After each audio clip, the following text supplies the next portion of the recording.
Mazel tov. Regarde. La circoncision est aussi une tradition importante dans le judaïsme. Appelée Brit Mila, elle est effectuée 8 jours après la naissance. Elle scelle l'alliance du nouveau-né avec Dieu et son admission dans la communauté juive. Mais depuis les années 70, une autre cérémonie existe sans circoncision, la Brit Shalom. Elle est surtout pratiquée dans les communautés juives réformistes.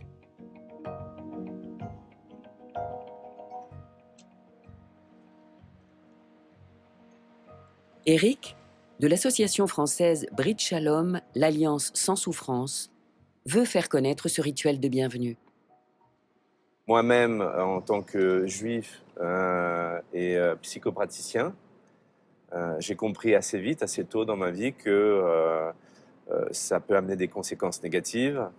Donc, quand j'ai su de l'existence de Brit Shalom, ce qui m'a déjà donné un grand soulagement, puisque c'est un rituel sans souffrance, mais dans la communauté juive, donc dans le rituel juif, presque en coïncidence, on a eu un appel ou un mail, je ne me rappelle plus, de Victor et Sarah. Et donc, c'était super. On s'est dit, on a le rituel, on a le premier couple juif qui s'intéresse à ça. Eric se rend chez Victor et Sarah, les parents qui ont célébré la première Brit Shalom en France il y a 1 an et demi. Hello. Salut Victor. Comment tu vas? Ça va et toi? Et toi? Ça va?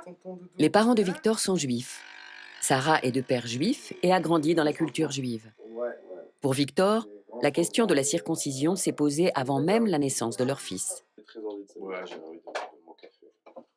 Moi, j'étudiais la sexualité sacrée sur Internet. J'essaie de me renseigner sur le tantrisme, le taoïsme et différentes sexualités sacrées à travers le monde. Et je me suis très vite rendu compte de l'importance du prépuce comme zone érogène la plus sensible du corps de l'homme.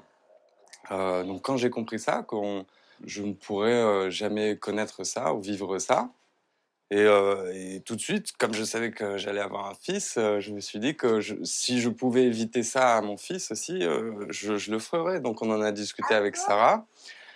Et en même temps, voilà, il devait arriver très rapidement. On avait aussi nos familles qui nous demandaient est-ce qu'on va faire la circoncision? Enfin, quand est-ce qu'on va faire la circoncision? Dans quel contexte? Donc c'est la première fois que je suis amenée à protéger quelqu'un. Ouais. Donc j'ai eu cet instinct de protection vis-à-vis de mon fils.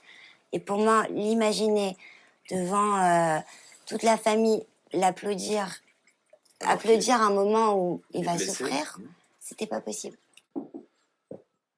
À leurs yeux, la Brit Shalom était donc une bonne solution. Aujourd'hui, ils veulent se renseigner auprès d'un rabbin d'Israël pour savoir si cette pratique est aussi reconnue dans le pays. Hello.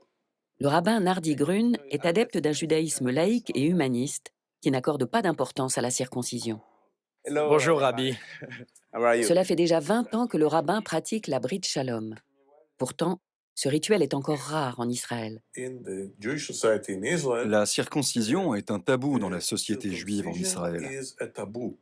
Ça ne fait qu'une vingtaine d'années que les gens se posent des questions.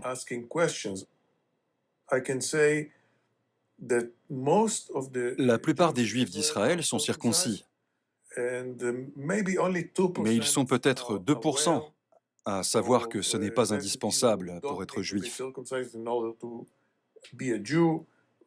et que c'est quelque chose qui fait du mal aux enfants.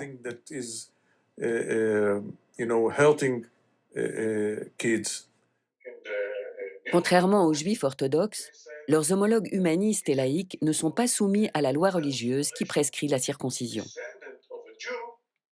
Dans l'alliance que nous célébrons, l'accueil du bébé ne passe pas par des symboles physiques.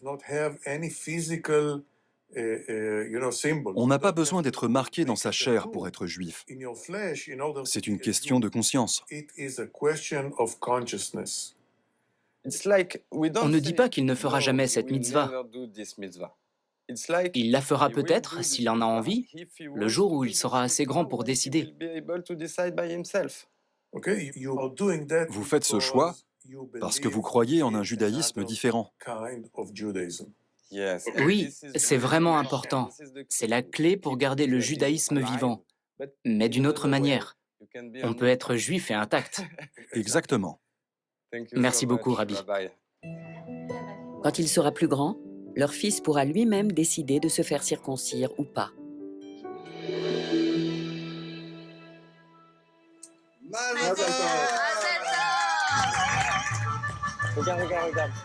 En attendant, il est tout de même accueilli au sein de la communauté, sans douleur.